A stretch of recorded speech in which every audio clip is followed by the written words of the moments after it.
गुरु रूप साध संगत जी, वाहे गुरु जी का खालसा, वाहे गुरु जी की फतेह। साध संगत जी, आपका बहुत शुक्राना जो आप लगातार गुरबाणी कहे यूट्यूब चैनल को सपोर्ट कर रहे हो। 588 हमारी सब्सक्राइबरशिप पहुंच गई है और इंस्टाग्राम और फेसबुक पे भी लगातार आपके मैसेजेस आ रहे हैं। आपका एक क्वेश्चन आया है, नए श्रोता हैं, उन्होंने पूछा है कि भगवान कितने हैं। कोई कहता है शिव जी भगवान है, कोई कहता है रामचंद्र जी भगवान है, कोई देवी माँ को भगवान का रूप मानता है। असल में टोटल क्या काउंट है भगवान की? इस सवाल के जवाब में मैं आपसे यही कहना चाहूँगा कि एक बारी पहले भी इस तरह का सवाल आया था तो उसको हमने कवर किया था। किसी गुरु ग्रंथ साहब जी में जो पहला वर्ड है वो एक गिनती यानी कि एक, और उसके साथ में वर्ड ओंकार जो ट्रिनिटी को दर्शाता है, आकार, ओकार और विकार। वो परम शक्ति सिर्फ और सिर्फ एक है। आगे पार्षद आप जिसको मर्जी समझ लें। तो ये इतने सारे नाम क्यों? जैसे हेड ऑफ फैमिली होता है, लोग अलग अलग रिश्ते से उसके साथ बंधते हैं और उसी तरीके से उसको संबोधन करते हैं। ये एग्जाम्पल महापुरुष दिया करते थे। जो बुजुर्ग हैं, माँ बाप जो हैं, वो उनको बेटा कह के पुकारेंगे। उनके सिबलिंग्स जो हैं, भाई हो गए, बहन हो गए, वो उनको भाई कह के पुकारेंगे। उनकी अर्धांगिनी या फिर उनके जो पति हैं, वो उनको पति या पत्नी के या उस तरह के संबोधन से पुकारेंगे, और जो बच्चे हैं वो पापा या पिताजी कह के पुकारेंगे। तो व्यक्ति वही है, व्यक्ति नहीं बदला, सिर्फ उसको संबोधन करने का, उसको बोलने का तरीका बदल गया। अब यहाँ पे देखा जाए तो एक हेड ऑफ फैमिली की फैमिली छोटी रहती है, लिमिटेड सदस्य होते हैं, इसलिए उसको पुकारने वाले भी लिमिटेड हैं और इसलिए उसके संबोधन भी लिमिटेड। मगर यदि हम परम पिता परमेश्वर की बात करें, उस परमात्मा की बात करें, तो पूरा का पूरा चर अचर जग जो है, जीवित मृत पंछी पशु जो भी हैं, पूरी की पूरी सृष्टि कहीं ना कहीं से उसके साथ रिश्ते की डोर में जुड़ी हुई है। जो आस्तिक भी हैं, जो उस परमात्मा को नहीं भी मानते, परमात्मा उनको भी अपना मानता है, क्योंकि रचना तो सब उसी की है। ये उनका अपना भुलेखा कहा जाए, उनका अपना एक भ्रम कहा जाए कि उनको लगता है कि परमात्मा को वो किसी रूप में नहीं मानते या पहचानते, मगर परमपिता परमेश्वर किसी को भी पराया नहीं करता। तो जब इतनी बड़ी संख्या, पूरी की पूरी सृष्टि जिसमें कई तरह के जीव, कई तरह के जंतु, चर अचर युग, और जिसके अंदर तरह तरह की लिविंग नॉन लिविंग थिंग्स, सब की सब उस परमात्मा से जुड़ी हुई हैं, तो आप खुद ही अनुमान लगाइए उस परमात्मा के कितने नाम होंगे, कितने संबोधन होंगे, कितने अलग अलग तरीकों से उसको बुलाया जाता होगा। अब अगर हम इसी सवाल को आगे थोड़ा सा विचार करें, तो धन गुरु अमरदास सच्चे पातशाह जी, तीजी पातशाही, श्री गुरु ग्रंथ साहब में अंग 510 में प्रमाण करते हैं, श्लोक महला तीजा। वो कहते हैं, सबना का सो एक है, सद ही रहे हजूर। सबका, जितने भी जीव हैं, उनका सो जो है, खसम जो है, वो सिर्फ एक वही रब, वही परमात्मा, वही परम पिता परमेश्वर है, और जो हमेशा इन सभी के अंग संग रहता है, इनके साथ रहता है। सद ही रहे हजूर, जहां याद करते हो वो वहीं पे सहाय होकर आपकी मदद करता है। नानक हुक्म न मन्नई, ता घर ही अंदर दूर। और ये भी कहते हैं, हे नानक, अगर कोई जीव उस परमात्मा का हुक्म नहीं मानता, उसकी रजा के अंदर नहीं चलता, मनमत का फॉलो करता है और उस रास्ते को अख्तियार करता है, तो उसको वो परमात्मा अपने हृदय रूपी घर में होते हुए भी हमेशा दूर ही महसूस होता है।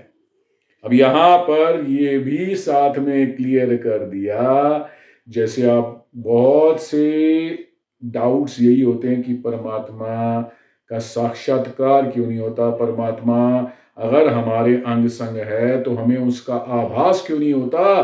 तो ये अब अपने अंदर अध्यात्म में झांक के देखना जरूरी है कि हम कितना उसका हुक्म मान रहे हैं, कितना गुरुमुख है, कितना परम गुरुमत के ऊपर चल रहे हैं और कितना हम अपनी मन मत को आगे कर रहे हैं, उसके हुक्म की अधूली कर रहे हैं, उसको इग्नोर करके और अपनी मन की जो है इंद्रियों के वश होकर के काम क्रोध लोभ मोह मत्सर के चक्कर में पड़ करके और हर तरह से हम उसके वश में कुछ भी करते चले जा रहे हैं, चाहे वो कितना भी गलत क्यों ना हो। ये समझना अपने ऊपर है, दूसरे में दोष नहीं देखना है।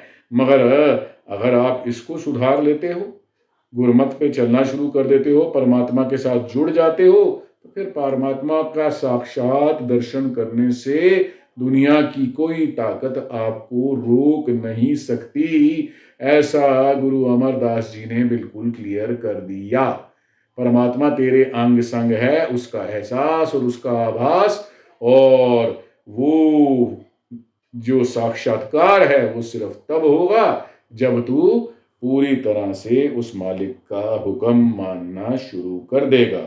हुक्म भी तिना मनाएसी जिनको नदर करे, ये और भी क्लियर कर दिया कि हुक्म मानना भी, अगर इंसान कहे कि मेरे बस की बात है, अगर इंसान को लगे कि मैं हुक्म मान सकता हूं, तो ये भी इंसान नहीं कर सकता।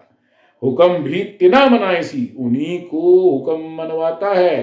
किनको? जिनको नदर करे, जिसके ऊपर उस परमात्मा की नदर हो जाए, उसकी रहमत हो जाए, उसकी बख्शिश हो जाए। बोलो सतनाम श्री वाहिगुरु। और यदि आप गुरमत के रास्ते पे चलने लग जाओ, यदि आपको ऐसी कुछ अनुभूतियां होने लग जाएं, तो गलती से भी अपने ऊपर ये गुमान, ये अहंकार मत कर लेना कि मैंने कुछ करा।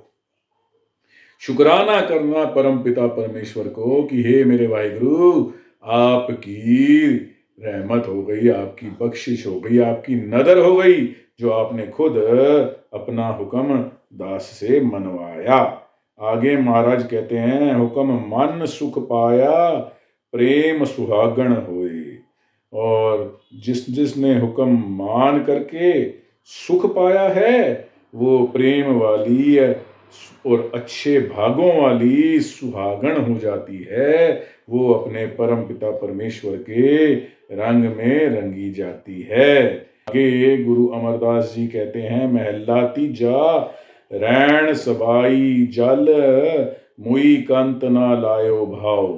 वो कहते हैं, जिस जीव ने अपने कंत, अपने प्रभु, अपने पति परमेश्वर के साथ प्यार नहीं किया और उसके साथ भाव नहीं लगाया, वो इस जिंदगी रूपी सारी रात के अंदर सड़ सड़ करके मर गई और सारी की सारी वो आत्मिक रूप से दुखों के अंदर विचरण करती हुई उसने ये जीवन रूपी रात बिताई। वो सुख नहीं मान सकी जो परमात्मा के साथ भाव लगाने के बाद, उसके साथ चित्त लगाने के बाद वो मान सकती थी।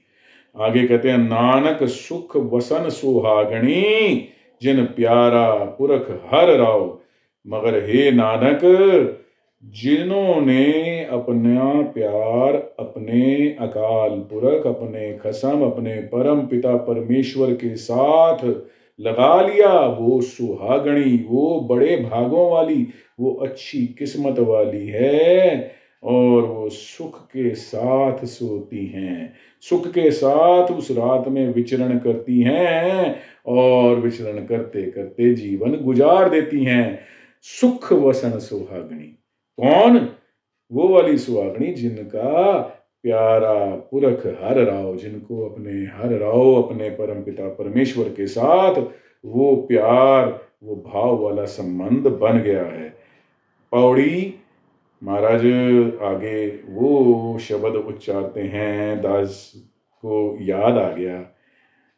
साध संगत जी, दास की नानी सरदारनी जोगिंदर कौर मल्होत्रा जी बहुत वाहिगुरु के अंदर भाव रखने वाली वो रूह थी, और उनका काफ़ी प्रभाव भी है, क्योंकि गर्मी की छुट्टियां आनी और नानी ने मसूरी के अंदर एक घर लिया हुआ था, छोटा सा एक कॉटेज ले रखा था, और वहाँ पे सभी बच्चों ने छुट्टियां शुरू होने के हफ्ते 10 दिन के अंदर अंदर ही चले जाना और गर्मी की छुट्टियां उनके साथ ही बितानी।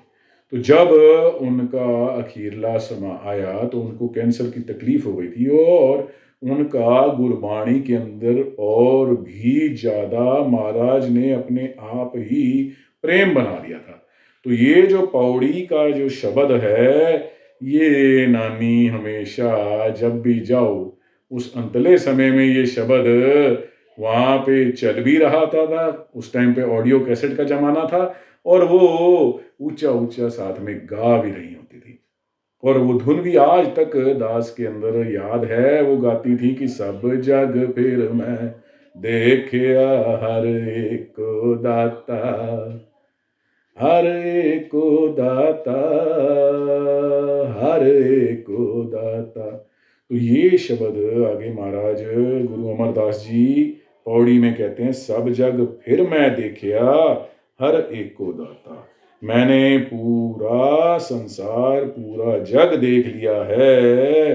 ये परम पिता परमेश्वर जो है, ये हरि जो है, ये प्रभु जो है, ये वाहिगुरु जो है, ये एक ही दाता है। सबको कुछ भी देने वाला सिर्फ एक है, और वो मेरा हरि, मेरा परम पिता परमेश्वर।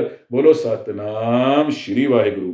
उपाय किते ना पाइए हर कर्म विधाता, और जितने मर्जी उपाय कर लो, जितनी मर्जी कोशिशें कर लो, अलग अलग तरह के तंत्र मंत्र जो करना चाहते हो कर लो, अपने कर्म कर लो किसी भी तरह से, मगर ये विधि बनाने वाला सिर्फ वो प्रभु है। वो किसी चतुराई, किसी सियाणप, किसी तरह के भी छल कपट से नहीं मिलता। गुर शब्दी हर मन वसै, हर सहजे जाता, और गुरु के शब्दों द्वारा वो हरि मन में आके वस जाता है, और सहजे जाता, बड़ी आसानी से पहचाना जा सकता है, उसका आभास हो सकता है, और उस मन में बसे हुए अपने हरि की संभाल की जा सकती है। क्योंकि ये सारा खेल मन को सहज में लाने का, मन को टिकाव में लाने का है। छल कपट करके, चतुराइयां चलाकियां करके मन को इधर उधर दौड़ाने का, भटकाने का नहीं। इस विधि को समझना बहुत जरूरी है, यदि उस परम पिता परमेश्वर को अपने मन में खोज के, पा के, संभाल के रखना चाहते हो। अंदरों तृष्णा अगन बुझी हर अमृत सर नाता। वो कहते हैं कि जो प्रभु के नाम से अमृत के सरोवर में नहा लेता है, हर अमृत सर नाता। जिस भी व्यक्ति ने उस परमेश्वर के नाम रूपी अमृत के अंदर डुबकियां लगा लगा के स्नान कर लिया, और एक बारी वो इस नाम के सरोवर में डुबकी लगा के और उसका अनुभव कर चुका, तो फिर अंदरों तृष्णा अगन बुझी। उसके अंदर जो ये तृष्णा रूपी आग जल रही है, जो हर मनुष्य में जल रही है, वो अपने आप इस नाम रूपी सरोवर में डुबकी लगाते ही बुझ जाएगी। आगे महाराज कहते हैं, वडी वड्याई वडे की गुरमुख बोलाता। और ये उस परम पिता परमेश्वर की वडी वड्याई है, ये उसकी सिफत सलाह है कि वो जिस जीव पर टूट पड़े, जिस जीव के ऊपर उसकी कृपा, उसका तरस, उसकी रहमत हो जाए, वो उसको गुरुमुख बना देता है, उसका मुख गुरु की तरफ कर देता है और बुलाता। उससे फिर वो अपने हरि के गुण खुद बुलवाता है। उससे वो नाम जप खुद करवाता है, बिना किसी प्रयास के, बिना किसी एफर्ट के। ये उस परमात्मा की वडियाई है और ये उसकी बख्शिश और उसकी रहमत है। साध संगत जी, आप सबसे हाथ जोड़ के बेनती है, महाराज के आगे तरले करो, महाराज के आगे आप अरदासें करो कि हे महाराज, हम पे भी टूट पे, हम पे भी कृपा कर दे, हमारे को भी इस मनमुखता से हटा के हमारा मुख भी गुरु की तरफ कर दे, हमें गुरु वाला बना दे, गुरुमुख बना दे, और हमें भी ये बख्शिश कर कि जैसे गुरुमुख बोलाता हम भी तेरी सिफत सलाह करें, हम भी दुनिया की निंदा, दोख, उस्तत, इस सब से हटके हम सिर्फ वाहेगुरु वाहेगुरु वाहेगुरु वाहेगुरु वाहेगुरु नाम जप करें और अपना जीवन सफला करें। साथ संगत जी, भूल चूक की माफी, इसी तरह से प्यार बनाए रखिए। वाहेगुरु जी का खालसा, वाहेगुरु जी की फतेह।